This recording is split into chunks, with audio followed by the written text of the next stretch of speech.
Jadi agenda hari ini kita menyampaikan surat kepada Bapak Kapolri ya. Tetapi surat yang kita sampaikan pada hari ini mohon nanti ditanggapi bahwa kegiatan dan agenda kami hari ini objektif ya. Kenapa kami sampaikan ini objektif? Karena berkaitan dengan hukum acara, kemudian berkaitan dengan Undang-Undang Nomor 2 Tahun 2002, berkaitan juga dengan Perkap Nomor 6 Tahun 2019. Artinya apa? Bahwa terkait laporan klien kami Dr. Reza dengan nomor 7355 yang kami anggap harus ada lebih dari 2 tersangka, dan sampai dengan sekarang terkait pembunuhan petunjuk jaksa kami anggap penyidik dari Dirsyber Polda Metro Jaya belum memanggil saksi O dan saksi S. Artinya adalah bahwa dengan perbuatan seperti itu, maka kemudian hari ini kami menyampaikan kepada Bapak Kapolri melalui surat kami untuk dilakukan gelar perkara khusus ya, itu berkaitan dengan Perkap nomor 6 tahun 2019 di pasal 33 ya, kaitannya dengan satu, kami ingin mempertanyakan di gelar perkara khusus itu kendala apa ya yang dialami oleh penyidik ya, sehingga kemudian tidak memanggil saksi S dan saksi O ya. Jadi jangan nanti dugaan kami terbukti adanya pihak-pihak lain menghalang-halangi penyidikan. Dan kemudian di dalam gelar perkara khusus tersebut kami menginginkan agar dibukakan hasil uji lab forensik terhadap handphone yang sudah disita ya, terkait handphone dari inisial O, inisial S, dan inisial SM dan IM, karena kami yakin dan percaya dari 4 peristiwa ini ada kaitannya, sehingga dugaan kami dari awal tidak boleh 2 tersangka. Seperti itu. Ada lagi? Oke, Bang, ini kan udah sebentar lagi kan udah tinggal tanggal 2 ya, Bang. Abang lagi sih memang ini ada sesuatu yang memang dipersulit bahasanya, entah ada diperhambat segala macam gitu, Bang. Nah, justru itulah kami hari ini menyampaikan surat kepada Bapak Kapolri, karena dugaan kami adalah adanya perbuatan menghalang-halangi penyidikan obstruction of justice.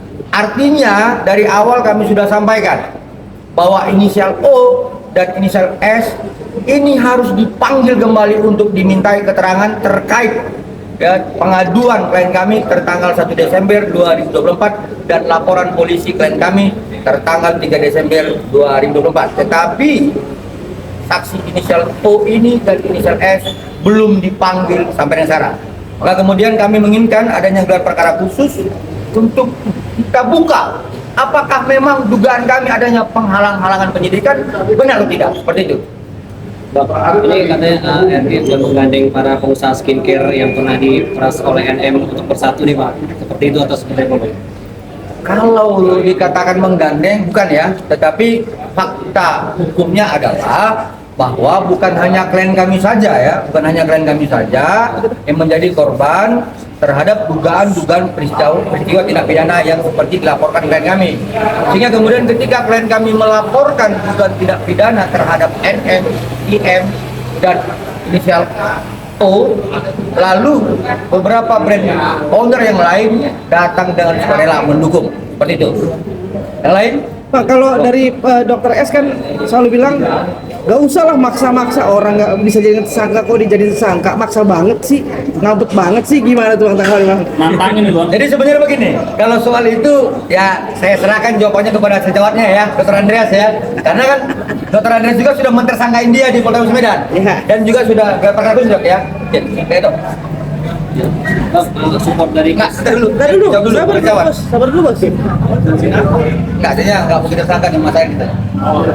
Jadi sebenarnya kalau kita melihat peristiwanya, ini kan ada peristiwanya, sehingga bukan memaksakan untuk dijadikan tersangka, tapi memang hukum ini kan harus berjalan dengan tegak lurus ya. Kalau memang dia harus ada faktanya, ya dia harus masuk gitu. Karena memang kalau kita lihat dari pelaporan ini, peristiwanya ada, buktinya ada, semua sudah ada, semuanya itu ada. Jadi bukan untuk kenapa harus memaksa, nggak seperti itu. Sama juga seperti kasus saya, ya memang dia ada mengatakan hal-hal yang melanggar undang-undang, sehingga dia harusnya memang tersangka harusnya. Jadi bukan memaksakan, tapi memang udah seharusnya. Nah, terkait gelar perkara khusus ini sama seperti yang saya alami sebelumnya, dilakukan gelar perkara khusus atas Dumas ya, pengaduan dari pihak tersangka bahwasanya yang saya alami ya di dalam adanya gelar perkara khusus ini dilakukan dikarenakan adanya sangkaan atau dugaan kenapa kok bisa jadi tersangka, sehingga akan dicek bagaimana perjalanannya, kenapa kok bisa menjadi tersangka. Nah, ini kebalikannya nih. Nah, kenapa ini tidak menjadi tersangka? Gitu. Ini jadi terbalik dari kasusnya saya. Jadi saya rasa ini langkah yang harus dilakukan. Jadi begini, sederhananya adalah kalau si tersangka Samira di Polrestabes Medan memohonkan gelar perkara khusus di Barreskrim, bisa. Kenapa tidak? Ya, klien kami Dr. Reza Gladys tidak bisa memohonkan gelar perkara khusus, tetapi ini terhadap kenapa tidak ada yang tersangka lain, seperti itu. Ya begitu dok ya. Di kedatangan beliau kemari adalah mendukung rekan sejawatnya yang juga klien kami Dr. Reza Gladys terhadap permohonan agar dilaksanakannya gelar perkara khusus. Sebagaimana beliau juga ya sudah dimohonkan gelar perkara khusus terhadap laporannya, seperti itu ya. Jadi kita mohonkan, kita berharap adanya ajas equality before the law ya, harus sama di mata hukum. Jangan nanti kalau ada campur tangan sesuatu, di sana bisa, di sini enggak, seperti itu ya. Ini kita ingatkan kepada pihak penyidik dan Kapolri, seperti itu. Bang, ini kan udah hari ini abang ke Mabes Polri ya. Ada langkah-langkah selanjutnya nggak, Bang sih? Kemana lagi kira-kira Bang untuk mencapai sebuah keadilan yang harus ditegakkan ini, Bang? Ini dia, ini di kota ini. Jadi baik, terima kasih rekan-rekan media. Langkah kita selanjutnya adalah kita akan menyurati Wasum dan juga akan menyurati Kadif Propam, serta juga kita akan menyurati surat perlindungan hukum ke Komisi 3 DPR RI. Karena perlu rekan-rekan semua ketahui di sini Direktur Reserse Kriminal Polda Metro Jaya, Bapak Roberto Pasaribu, kami anggap telah menghalang-halangi proses. Dugaan kami telah menghalang-halangi proses penyidikan terhadap perkara ini. Kenapa kami menyatakan Pak Roberto Pasaribu menghalang-halangi? Kami juga menghalang-halangi perkara ini. Pertama, dia telah memberikan izin pinjam pakai terhadap handphone milik saksi O. Padahal baru 1 hari disita.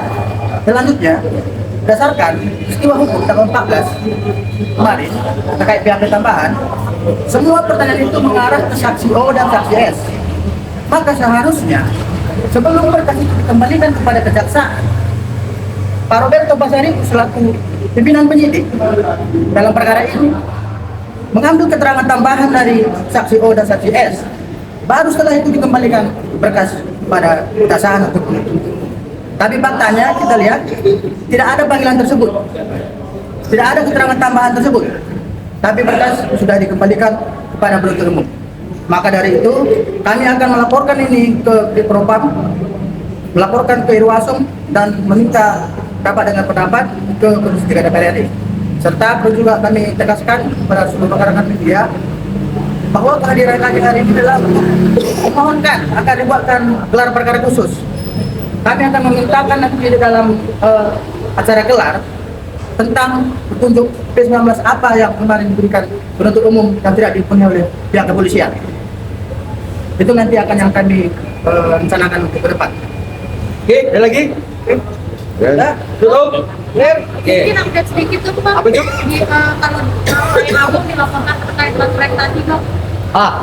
Jadi begini, One prestasi itu unsurnya pertama ada perjanjian, ya, kemudian ada yang ingkar janji karena perjanjian itu lalu diperingatkan bahwa dia sudah lalai. Nah, terhadap ketentuan unsur one prestasi, ya, saya pastikan klien kami Dr. Reza tidak pernah melakukan perbuatan wan prestasi kalau dilihat dari unsur dari wan prestasi. Dan kemudian kalau kita lihat unsur pertama dari wan prestasi adalah adanya sebuah perjanjian kesepakatan. Sebenarnya klien kami nggak mempunyai kesepakatan terhadap tersangka NM dan tersangka IM. Yang ada adalah dia memberikan sesuatu dalam tekanan seperti itu ya. Jadi kami anggap bahwa tidak terpenuhinya wan prestasi itu, apalagi adanya sebuah kesepakatan yang disampaikan kuasa hukumnya tersangka NM seperti itu. Bang, ini kan klien aku dilaporkan dua masalah yang berbeda ya Bang, ada yang buat rekaman suara sama juga dewan prestasi. Mungkin Reza Gladisnya gimana sih Bang tanggapannya? Santai ya. Jadi kan gini, yang pasti adalah setiap warga negara berhak untuk melaporkan ya, bahwa dia menjadi korban atau kerugian seperti itu.